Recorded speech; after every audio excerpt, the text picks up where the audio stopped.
നമുക്ക് ഇത് ബ്രസീലിയൻ തിപ്പല്ലിയാണ്.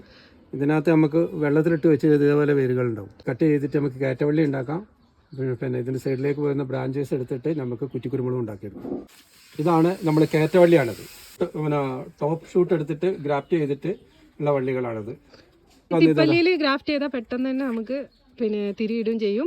പിന്നെ കേടുകള് പരമാവധി കുറവായിരിക്കും.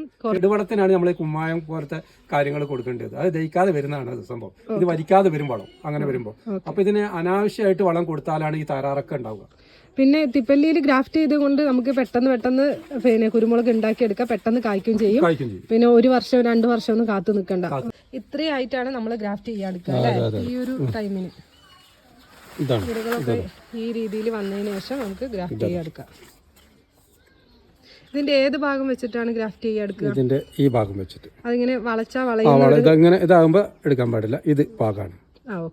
എന്നാലും അധികം മൂപ്പുമല്ല, എന്നാലും പിന്നെ അധികം എളുപ്പമല്ല. ആ ഒരു ടൈമിൽ വേണം ഗ്രാഫ്റ്റ് ചെയ്യാൻ. ബ്രസീലിയൻ തിപ്പല്ലിയുടെ കമ്പുകൾ ആർക്കെങ്കിലും ആവശ്യമുണ്ടെങ്കിൽ മുകളിൽ കാണുന്ന കോൺടാക്ട് നമ്പറിൽ ഒന്ന് കോൺടാക്ട് ചെയ്താൽ മതി. നമ്മൾ കൊറിയർ ആയിട്ട് അയച്ചു കൊടുക്കുന്നതാണ്.